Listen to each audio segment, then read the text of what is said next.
Will Malone, and this is Will of the Future, the podcast where I look to what's next in the world of photography and creativity.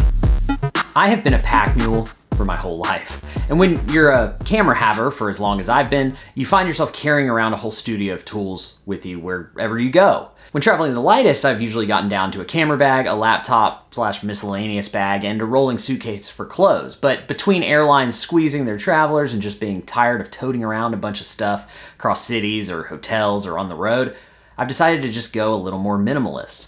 And the dream is simple: carry everything I need in one single backpack. How would this be possible? I need camera bodies, multiple lenses, hard drives, clothes, cables, my laptop, a book, a notebook, and a bunch of accessories just in case. But if you've thought of a problem, there's probably a community of people out there on the internet somewhere trying to solve it.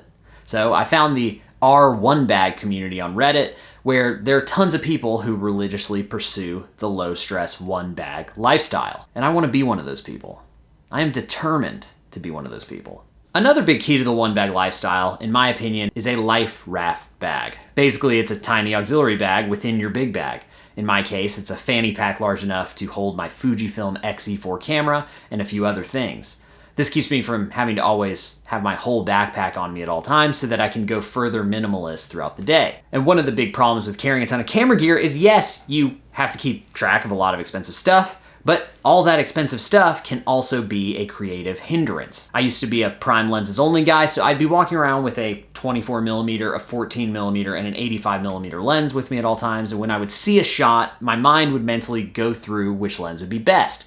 And that led me to taking my lenses on and off all the time and getting a bunch of dust in my sensor, and it was a huge pain. But with a single lens, I'm only thinking in that one focal length. In this case, I only have a 35mm, an equivalent to a 55mm, I think, on a crop sensor camera like my Fujifilm. And I usually like wider lenses, but this will be a fun, creative challenge. Oh, and it's manual focus only, which makes me have to stop and take my time a bit more, which will only reduce the amount of files I have to sort through and edit when I get home. When I bring a big camera with a bunch of lenses and autofocus, I'm not thinking through my shots as much, and so I'm usually just kind of spraying, having to deal with a huge mess of repeat photos, most of which I will never look at because there will be so many, I'll put off editing them entirely, and then they'll just clog up space on my hard drive for like forever. So let's see how this goes. Don't let yourself get attached to anything you are not willing to walk out on in 30 seconds flat if you feel the heat around the corner. So yesterday, I bought a new backpack, and it's super deep and huge. This is going to be the foundation of my new minimalist travel lifestyle. And I know what you're thinking. You're thinking, Will, you're filming this video on a super nice camera, and you're like, certainly this camera has a super nice lens, which it does. I've got a few of them, and microphones and other stuff. How are you going to carry all of that in this one bag, in this deep bag, with your clothes, with just all your stuff? Well, it's simple. I'm not bringing this camera. I'm not gonna do it. I don't need to bring it.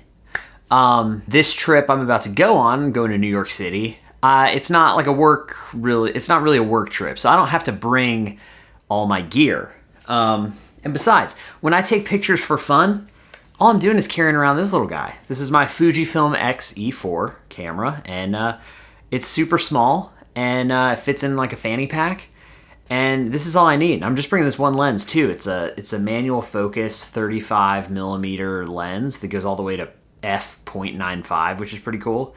And this is like my everyday carry camera, and I can just do what I want with photography. So this is the only photographic tool I'm bringing other than my phone. But then the other thing, so I wanted to record some maybe podcasting stuff on the go, and you may be thinking, well, Will, how do you bring a whole podcast setup with you? Well, I don't. I have these little wireless mics that's like in a little AirPods case.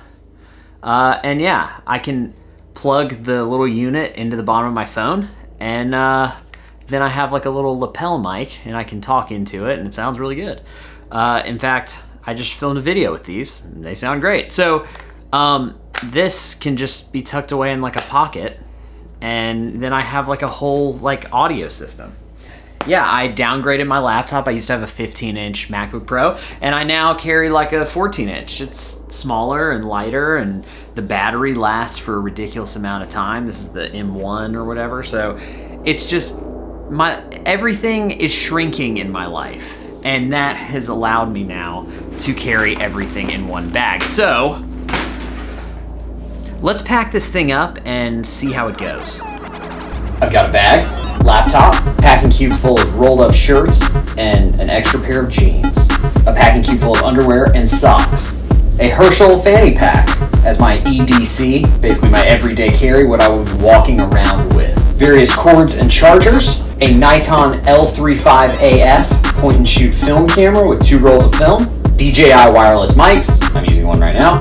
A Fujifilm X-E4 camera, and some cash, because New York City likes to steal money from you the second you get there.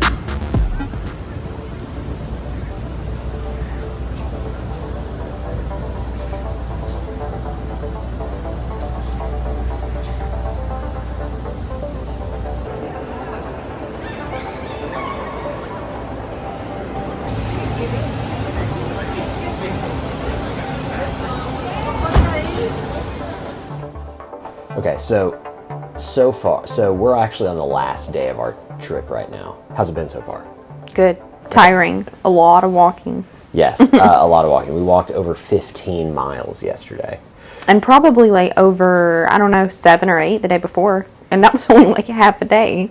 Yeah, I know. We're taking it slow this morning. We're kind of slept in, and we're kind of just going to mosey today probably. It's kind of cloudy. It's been rainy. Yeah, it's been raining. I haven't looked outside. It was supposed to be. I haven't looked outside either. So one thing I wanted to ask you is, I dragged you down into my one bag obsession right now. So how has that worked for you? Seamlessly. See, Anna has like no stuff, I've learned. I have no stuff, but I've also like done this in different ways before. So just because it's not been a backpack, I've always had a one bag. I haven't had a checked bag. I can't remember the last time I had a checked bag. Yeah, the checked bag thing, it is, the airlines are they want to like really screw you over with that. Like, it just seems like too much of a hassle. Like, what could be worth bringing a checked bag at this point? But also, I guess a suit, maybe. I don't know. We went on a flight that people thought they were going to be bringing bags that weren't going to be checked, and they still had to check them at the gate because the plane was small. We didn't have to worry about that. Yeah, see, that's the issue with the commuter planes, too, is, like, we don't really live that far, so the flight is only, like, an hour and a half, so they put you on a tiny plane. Well, the tiny planes don't have room for all those rolling bags, and so immediately everyone had to line up and get their bags with like a tag on it, and then after the flight, when we were getting off, they all had to wait in line to get them back. And I know you just said that, and I said that in a long way, like I'm mansplaining, but I just was trying to flesh out the situation. Right. Yeah. But yeah, it was amazing when you packed your backpack. I was like, is there anything in here? Like, you really don't carry that much. You're kind of a minimalist. Yeah, I don't have anything heavy for sure. And you've traveled to Europe like that, haven't you? Yeah, wasn't a backpack, but it was a small bag. It's impressive. See, I don't know. Like, my bag is like full. Yeah, but you bring all the electronic stuff with you. Literally, we're talking into mics that I brought. You know, I mean, granted, it's like a tiny AirPods case or whatever. So anyway, as far as like the auxiliary bag situation, we both brought like fanny pack kind of things to like walk around in. I think that's worked out pretty well. Yeah, no, it's been perfect because you don't ever have to take it off to do anything. You know, like I'm not trying to hang it up in a bathroom stall or trying to do that yesterday. You really don't ever have to take it off. Well, I did on the plane. The guy told me I had to put it under my seat, even though it was strapped to me. Yeah, but when you go to the bathroom, how are you going to get your shirt off? I don't really know what you're doing. I feel like, am I crazy? Like, I feel like we haven't spent like crazy money on this trip. No, I don't think so. Yeah, I feel like, I don't know, we've gotten most of our enjoyment from walking around. Yeah, we haven't even bought a Metro pass. I know, we just walked. You just walk. Which our feet are loving. Yeah. Well, my feet are fine because I'm strong, but I don't know if that's why, but yeah. Well, it is. So it's not. I think less is more is where everything is going. Many of the images I shot on this trip were taken with my phone, which was surprisingly fun. And those are shots that I've gotten the most nice comments on. It's all about pure creativity, not necessarily polish. The iPhone offers only the ability to compose a shot and take it. No other distractions to get in the way, which is why it might be the best camera around.